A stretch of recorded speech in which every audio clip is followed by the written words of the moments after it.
This is Behind the Headlines, with behind-the-scenes analysis on issues affecting Pennsylvanians, sponsored by the Susquehanna Valley Center for Public Policy.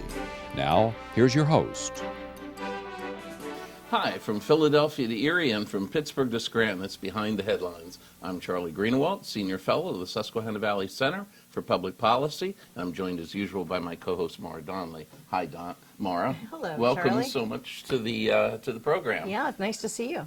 Well, today we're going to do something a little different, but something that's very, very important in the development of Pennsylvania, and that is looking at the rural parts of the Commonwealth and seeing how they may be developing and what we may expect in the future.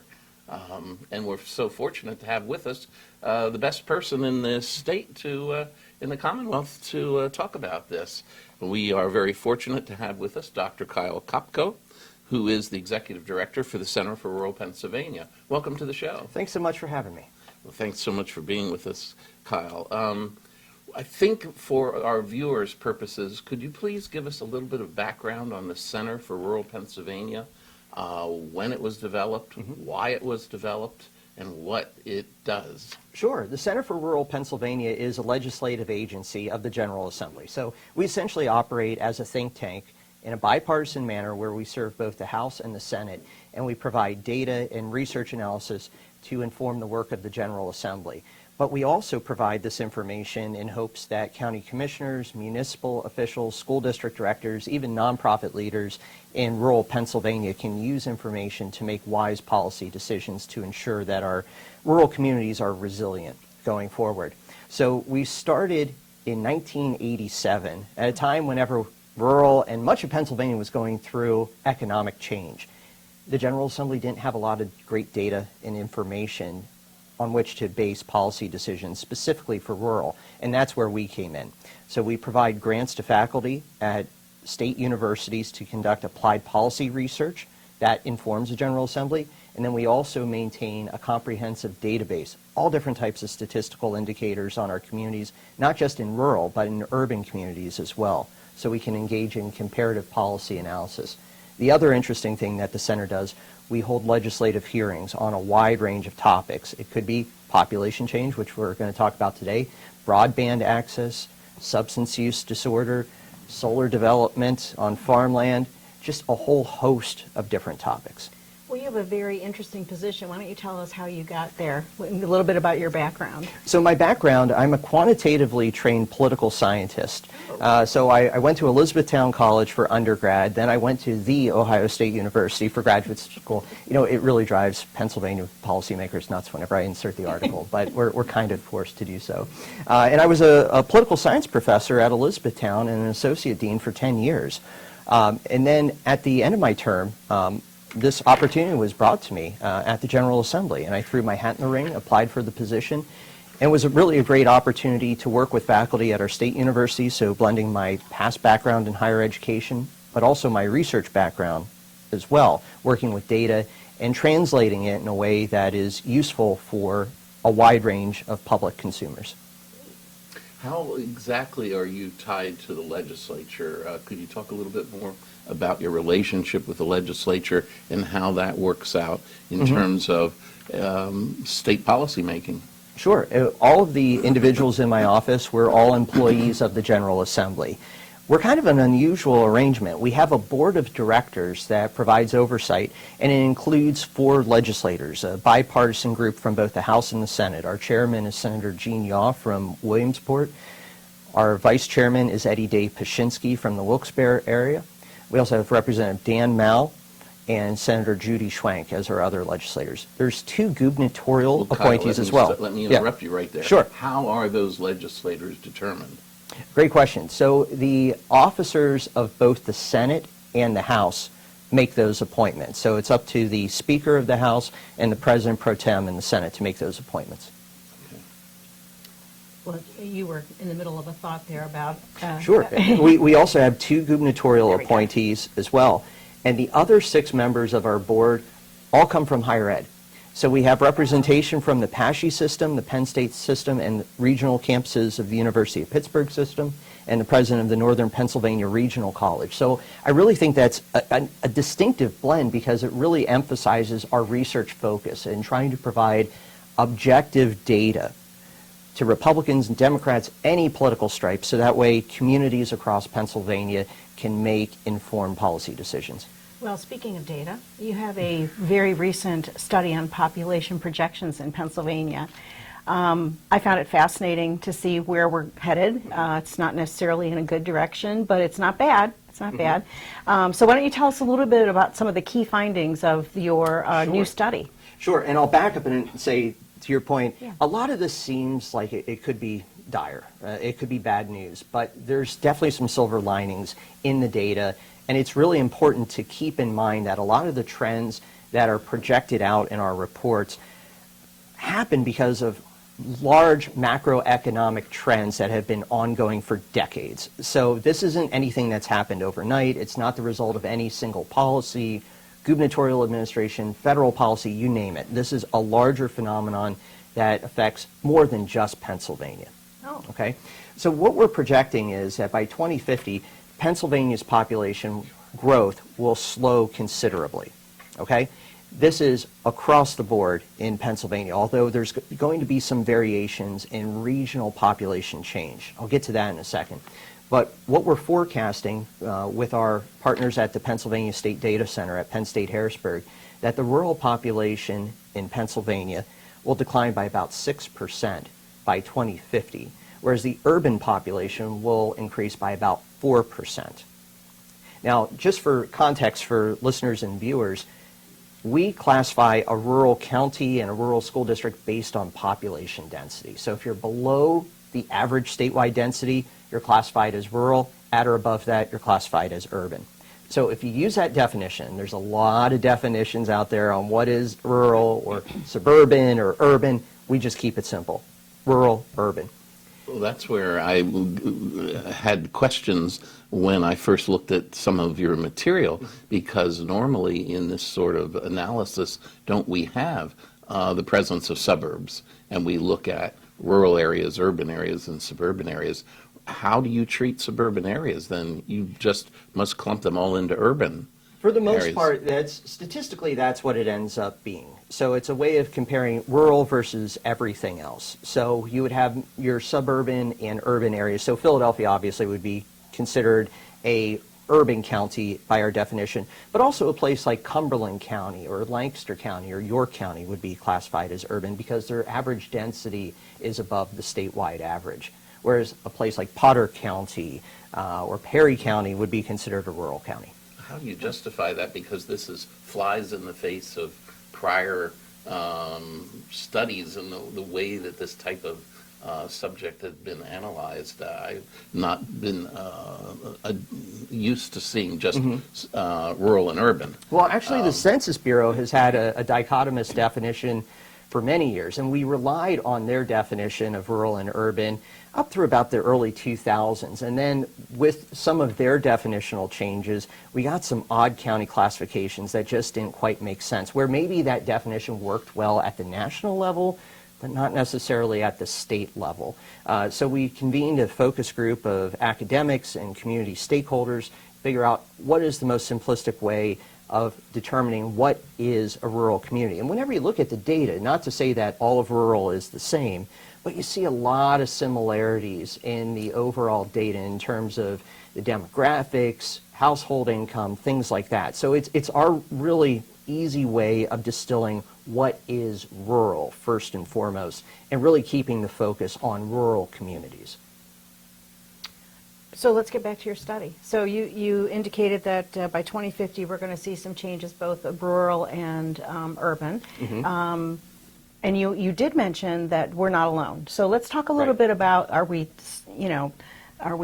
failing miserably like other states? Are we successful?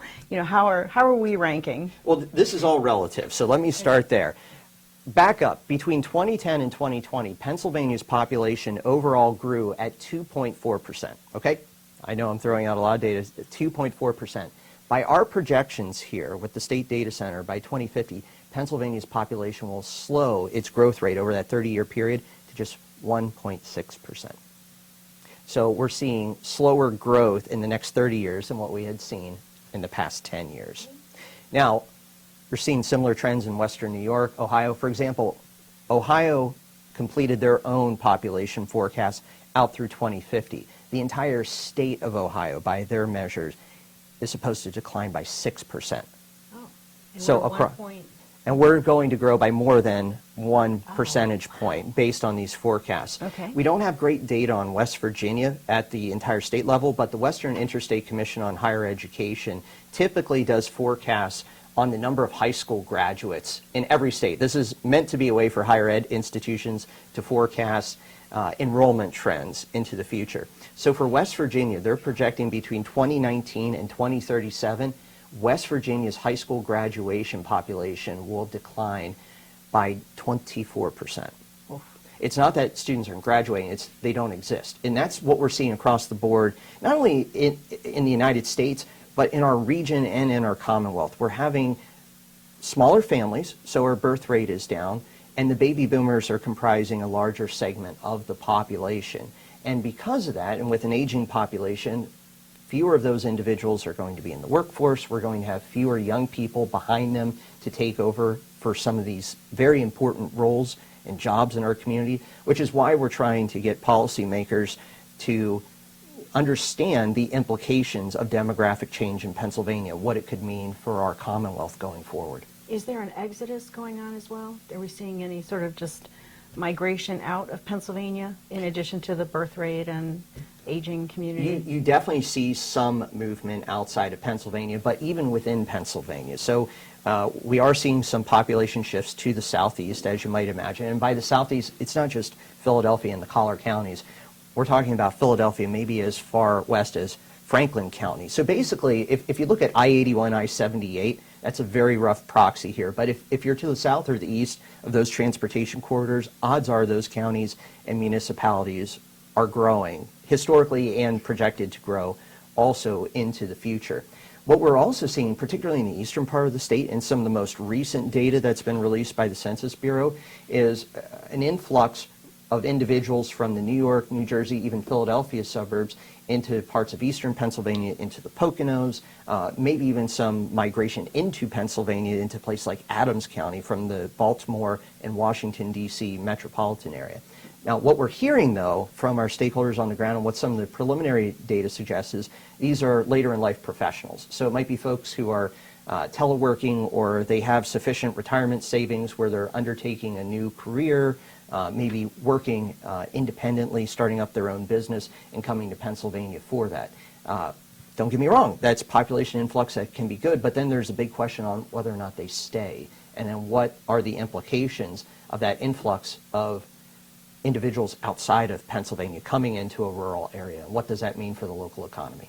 Okay, well, so you've heard it here. If you have any questions about rural Pennsylvania and anything that's going on in rural Pennsylvania, the Center for Rural Pennsylvania is the place to go and look for that information and the answers.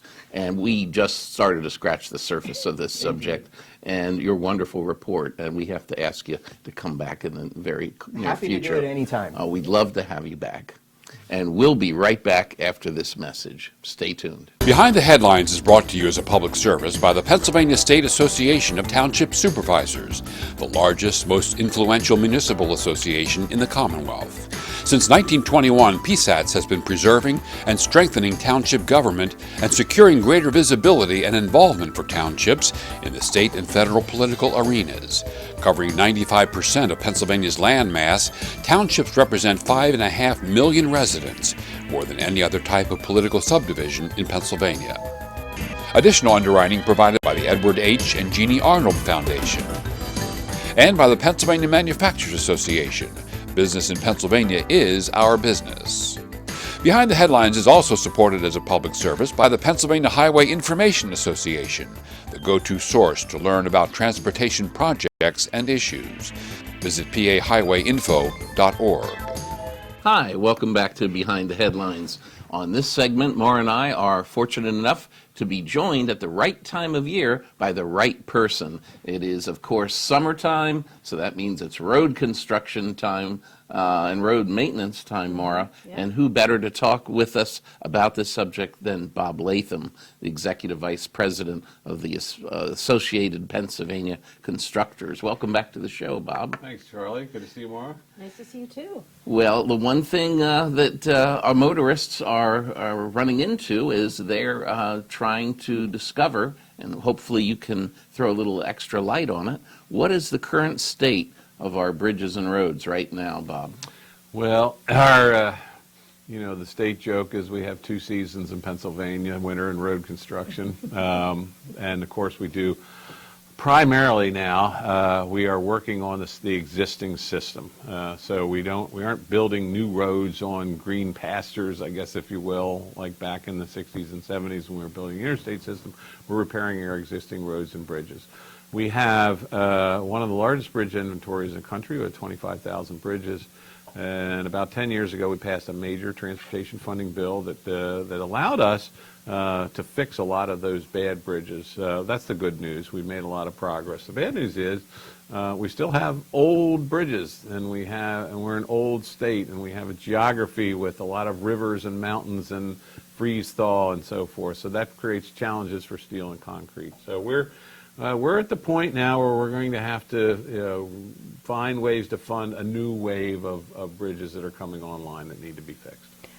And it's not just road construction that we have going on in Pennsylvania. We have a lot of transportation needs. Absolutely. Multimodal. Explain what that is. Sure. And then tell us a little bit about what else we're working on. Sure. Pennsylvania is, a great dichotomy of types of regions. We have the third largest city in the country in Philadelphia. We have another major metropolitan area in Pittsburgh. Public transit, buses, trains, subways are very important to those areas. Not so much in the rest of the state. In terms of that, what you think of as mass transit. However, across Pennsylvania, there are needs in rural areas and more suburban areas for what we call shared ride. So we have an aging population. We've talked about that before. A lot of those folks need rides from wherever they live to medical facilities, medical appointments, grocery stores, whatever. So that's very important as well. Now, looking across the breadth of transportation, you have roads, bridges. I've talked about public transit. We also have aviation, airplanes, and of course now you think about major airports. But there's a lot of smaller airports that service business, are very important to economic development. You saw when the shale gas boom hit in northern Pennsylvania, those towns like Williamsport and towns like that experienced a huge growth in the use of their local airports because these companies were bringing in workers and in some cases executives from across the country. So aviation needs. In the rural areas, back to roads, we have a lot of our rural roads that are maintained by the Department of Transportation, where in other states they might be maintained by the counties or local government. But they're not eligible for federal funding. So this big federal transportation bill that passed a few years ago, those more local, regional PennDOT roads are not eligible for that. So they need an infusion of funding in order for us to repair that. And then you kind of get really down into it. We even fund what we call dirt and gravel roads, which are part of the county conservation districts, and they're very important to sportsmen, to hunting, to outdoors and enjoyment of parks, recreation, and tourism. So transportation touches just about everything. Snowmobiling, ATV trails, Absolutely, all those. All yeah. that. Yeah. Wow. Walking, biking, the rails to trails. We've taken a lot of old railroads and converted them into biking and hiking trails around Pennsylvania. It's been very popular, and in some cases used, like in Philadelphia, as commuter routes, but mostly for tourism and recreation. Mm-hmm. Well, Bob, without raising taxes, if you look at the total picture, the big picture, everything that you've been mentioning and discussing, what can we do about it? Well, fortunately, we're in a position right now where we have very little transportation debt, if you will. Debt financing or bond financing, debt financing is very popular for commercial building, homes. You buy a home, you take out a mortgage, and you pay it off over time, or you do a home equity loan. Back in the 1960s, we overborrowed, and that was a problem with our transportation system. So and there's still this reticence to go there. But we have some bond capacity that would allow us to address these programs if we could take advantage of it. And the most important aspect of that is don't bond against your existing revenues, bond against maybe some other funding flows that you can do. So here's a proposal that is out there now that is being considered by the General Assembly as part of the budget proposal. Again, I'm going to drop back. Governor Shapiro suggested a large infusion of budget cash for public transit, which is fine. But that's just one aspect of transportation, and we're suggesting, and there are a lot of other groups that are behind this now, and this is under consideration, a program to go hand in hand with that, which would fund some of these local PennDOT roads I talked about, the bridge projects that are needed in PennDOT. Also, our local governments have bridges that they own that they can't afford to fix. So if they don't have money to do that from some other source, that's going to be a property tax issue for people, because they're going to have to use property tax money to fix local bridges. So what we're proposing to do here is basically capture some of the growth in the existing sales tax for motor vehicles. So motor vehicles, when you buy a truck, a car, whatever, a bus, you pay sales tax. That program grows at an average of about $60 million a year.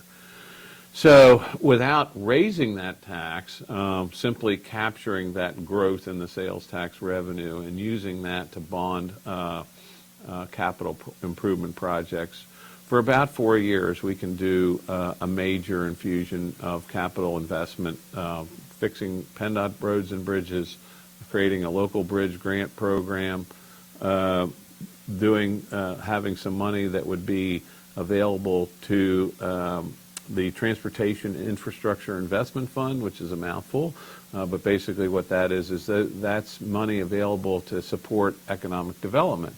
So a lot of times you have development projects that can't go forward because they need access roads or they need an interchange or something like that, and we would provide money for that. So it would help with economic development in the Commonwealth, as well as, when we talked about earlier, some aviation and some of this multimodal stuff. Is there a lot of support for this Absolutely. plan? Yes. Oh, that's Yes. good news. We are part of something called the Keystone Transportation Funding Coalition, and that coalition is kind of signed on to this plan. So we have the advocates behind it, and we've also talked to a number of members of the General Assembly who are, basically in support of this, and are calling this a very creative funding program. That's great news. So, I mean, the thing is, the General Assembly obviously wants to find a way to support the governor and his transit recommendations, but let's face it, most of that is concentrated in the Southeast. This program spreads that transportation funding aspect to all the way across the Commonwealth and many, many other areas, bringing across support. So what I want to say, what else are you working on? But that sounds, it sounds really Sound like huge enough? amount. Yeah, I think that's enough for now. But I would like just to suggest that the viewers pay attention in the next several weeks. We are going to be working with an organization out of Washington called the Road Information Program, who will be here in Pennsylvania to describe a study that they've done on how this plan can help address fixing our bridges and also some of our local roads as well. Are other states looking at this as well in the same manner? Everybody's different. All the other states are different, but I think a lot of states are now, again, it's just something that's a 10-year cycle. So other states are working on other plans as well. So we want to make sure everybody's patient this summer, right? Yes, Put your thank you. patience hat. Thanks, Maura. Just a plug for folks to slow down when you come into a highway work zone. We've had some tragic fatalities here in Pennsylvania recently as a result of distracted drivers and speeding. Sleepy drivers.